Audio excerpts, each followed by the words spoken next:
Hello friends, कैसे आप सब लोग and thanks for watching my channel. दोस्तों, वैसे तो कहना चाहिए कि शुक्र है, शुक्रवार है एंड होपफुली ये शुक्रवार को हम शायद ये ना कह सके, क्योंकि बाज़ार का दशा और दिशा ऐसा लगता है दोनों ही कुछ देर के लिए बदलने वाले हैं या ऑलरेडी बदल चुके हैं, जिसके बारे में हम इस सेशन में डिस्कस करेंगे। तो शुरू करते हैं इस हफ्ते का बैंक निफ्टी और निफ्टी के वीकली सीरीज़ के एक और सेशन की शुरुआत, और आप सभी लोगों का उसमें स्वागत है। लेकिन उससे पहले अगर अभी तक आपने चैनल को सब्सक्राइब नहीं किया है तो जल्दी से सब्सक्रिप्शन का बटन दबा दीजिए और साथ ही में नोटिफिकेशन का बेल दबा के ऑल का भी बटन दबा दीजिए, ताकि जब भी मैं कोई नया वीडियो अपलोड करूं वो आपको नोटिफाई हो जाए। देखिए, इससे पहले भी मैंने पिछले हफ्ते भी बात की थी 17,100 के आसपास के लेवल्स की। ठीक है, यहाँ पे अगर आप देखेंगे तो मैंने इससे पहले भी बात की थी 17,100 के आसपास के लेवल्स की। देखिए 17,183, इस लेवल के बारे में मैंने पहले भी बताया था, लेकिन मैं उतना पेसिमिस्टिक नहीं था और अभी भी शायद नहीं हूँ, लेकिन थोड़ा सा व्यू जो है मेरा शिफ्ट हो गया है। उसकी वजह क्या है? उसकी वजह है कि जो इंडिकेटर्स है वो चेंज हो गए हैं, और इंडिकेटर्स चेंज हुए हैं वो एक बात है, लेकिन उसके साथ साथ जिस तरीके का प्राइस डैमेज हुआ है, इसका मतलब है जिस तरीके से निफ्टी और बैंक निफ्टी में गिरावट आई है ये बहुत ज़्यादा तेज़ है। तो जब इतनी तेज़ निफ्टी और बैंक निफ्टी में मूव हो तो शॉर्ट टर्म के लिए जब वोलेटिलिटी इतना ज़्यादा इंक्रीज़ हो जाए, ठीक है, तो व्यू में, क्योंकि देखिए हम ये नहीं बोल सकते कि गिर रहा है तो यहीं तक गिरेगा, इससे ज़्यादा नहीं गिरेगा। शॉर्ट टर्म में जब वोलेटिलिटी बहुत तेज़ हो तो जाहिर सी बात है कुछ लेवल अपने आप ब्रीच हो जाते हैं, और वही कुछ आपको शायद इस हफ्ते भी या अगले आने वाले एक हफ्ते में या 8-10 दिन में देखने मिले। तो इस चीज़ के लिए हमें तैयार रहना चाहिए। और एक चीज़ और बता दूं कि जो बड़े स्टॉक, बड़े बड़े शेयर्स हैं निफ्टी के, बड़े इंक्लूजन, उनके ट्रेंड भी कहीं ना कहीं नेगेटिविटी का इंडिकेशन दे रहे हैं। तो इन दोनों चीज़ों का आपको ध्यान रखना है। तो निफ्टी में फ़िलहाल क्या करना है? देखिए, आपका जो ऊपर का रेजिस्टेंस है वो 17,630 के आसपास है। अगर अप ट्रेंड चाहिए तो कम से कम इस लेवल के ऊपर जाना पड़ेगा। अदरवाइज़ फ़िलहाल जो आपका अगला सपोर्ट है वो 17,183 का है।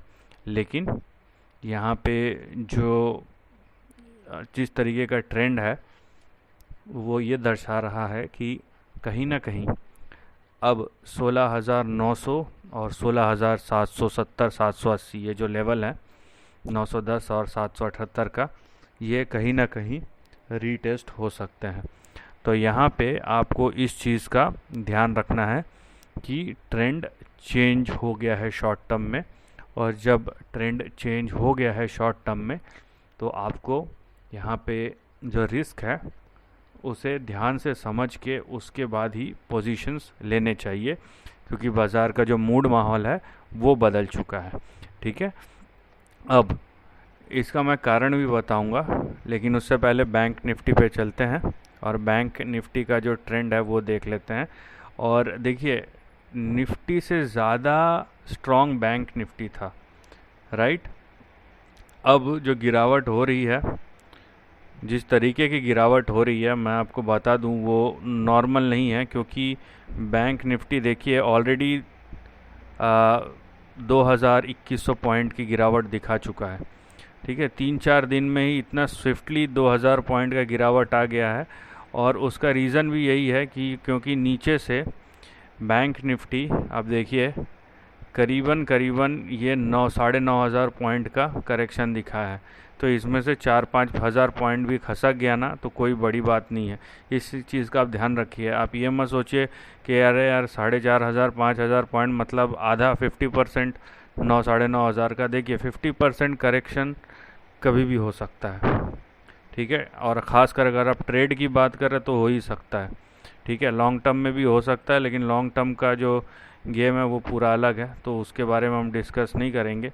फ़िलहाल ये आपका रेंज था निफ्टी का, सॉरी बैंक निफ्टी का। और बैंक निफ्टी में आपने देखिए यहाँ पे जो 39,700 था मेरे ख्याल से, हाँ 39,400 उसके ऊपर गया और उसने अपना जो फरवरी ये है अक्टूबर 2021 का जो हाई था उसको रीटेस्ट किया, 41,666 और 41,814 15, और उसके बाद नीचे गिरना शुरू हुआ और बहुत तेज़ी से नीचे गिरा, गया रीटेस्ट किया, 1-2 दिन होल्ड किया, फिर से रीटेस्ट किया, फिर से नीचे। तो अब जो आपका अगला 2 सपोर्ट है वो कौन सा है? वो है 39,412 और 38,765।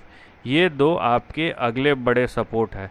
लेकिन जैसा कि मैंने कहा कि ये जितना स्ट्रॉन्ग मूव है, ठीक है, लॉन्ग्स बने कहाँ थे? बैंक्स और फाइनेंशियल्स में। तो अभी अगर करेक्शन होगा तो उसमें ही दिखाई देगा। तो यहाँ पे आप देखेंगे इंडिकेटर्स जो है अभी बहुत नेगेटिव है, और अभी नेगेटिव होना की शुरुआत हुई है, और हमने देखा है कि बैंक निफ्टी जो है कहीं ना कहीं 2000 पॉइंट खसक चुका है।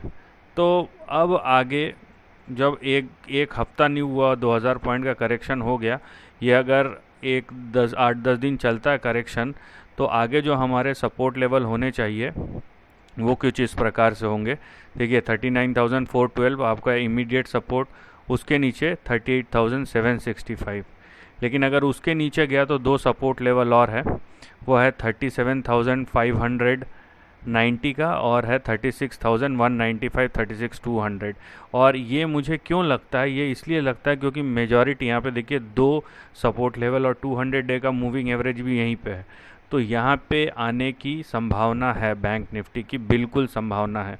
तो करेक्शन में हम हैं, जैसा कि मैंने बोला, लॉन्ग आप फ़िलहाल मत लीजिए और रिस्क कैरी मत कीजिए।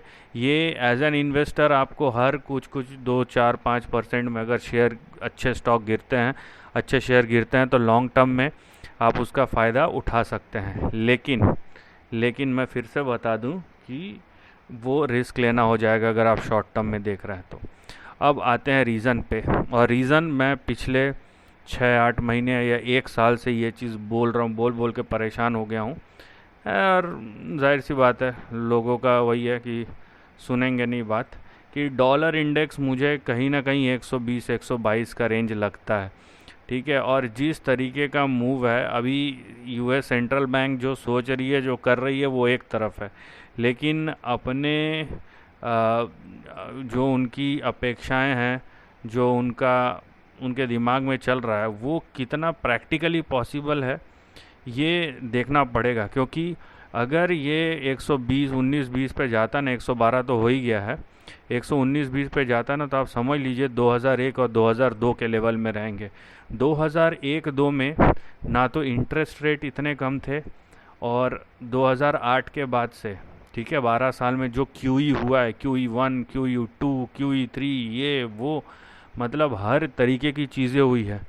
तो यूएस की इकोनॉमी क्या इतना स्ट्रॉन्ग डॉलर खुद अफोर्ड कर सकती है, कितनी स्ट्रॉन्ग करेंसी, ये भी एक देखने वाली बात है। बट बहरहाल, जैसा ये यहाँ पे देखिए, यहाँ पे बहुत कुछ हो सकता है, और करेंसी में अगर ट्रेड हो रहा है और इतने बुरी तरीके से यहाँ पे करेंसी में स्ट्रेंथ है, तो हम नकार नहीं सकते कि शॉर्ट टर्म में जो ट्रेडिंग पोजीशंस बिल्डअप हो रहे हैं वो डॉलर के स्ट्रेंथ को और उसके अपोजिट जो भी करेंसीज़ है उसमें सेलिंग को दर्शाते हैं। और करेंसी और स्टॉक मार्केट का डायरेक्ट कोरिलेशन है, ये आपको पता होना चाहिए कि करेंसी और स्टॉक मार्केट का डायरेक्ट कोरिलेशन है।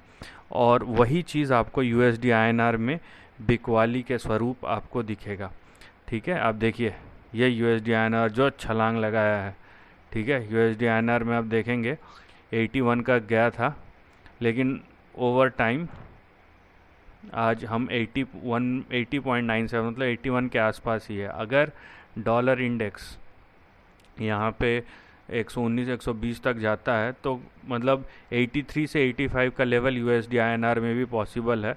तो वो जो एडिशनल है वो फैक्टर इन होना भी बाज़ार में बाकी है। और एक चीज़ आपको बता दूं कि हमारा जो करेंसी है रिलेटिवली बहुत स्ट्रॉन्ग है, लेकिन हम एक लिमिट तक कंट्रोल कर सकते हैं, कुछ चीज़ें कंट्रोल के बाहर है, तो उसे हम मैनेज नहीं कर सकते, और बेटर है कि हम उसको छोड़ दें, ठीक है, क्योंकि as a long term investor अगर है तो आपको उन पे ज़्यादा ध्यान नहीं देना चाहिए, आपको अपने कोर स्ट्रेंथ पे ध्यान देना चाहिए। ये थोड़ा सा अलग टॉपिक है लेकिन ज़रूरी है इसलिए बता रहा हूँ। बहरहाल जहाँ तक निफ्टी और बैंक निफ्टी के अगले हफ्ते की बात है, ठीक है, या फिर अगले 2 हफ्ते की बात है, क्योंकि कोई ऐसा फिक्स नहीं है कि 5 दिन तक ही रहेगा, 7 दिन तक रहेगा। तो अगले हफ्ते जो होगा वो जाहिर सी बात है करेंसी का बड़ा इम्पैक्ट है, और जो भी 2 महीने की तेज़ी हुई है उसको पचाने और भुनाने के लिए अगले 10 दिन या अगला हफ्ता तो थोड़ा सा यहाँ पे आपको जो रिस्क है वो बढ़ चुका है तो उसको संभालना पड़ेगा, और उसके बाद देखेंगे क्या होता है। लेकिन अननेसेसरी रिस्क मत लीजिए, ये सबसे ज़रूरी है फ़िलहाल के बाज़ार में। So this is the end of the video. Thanks for watching.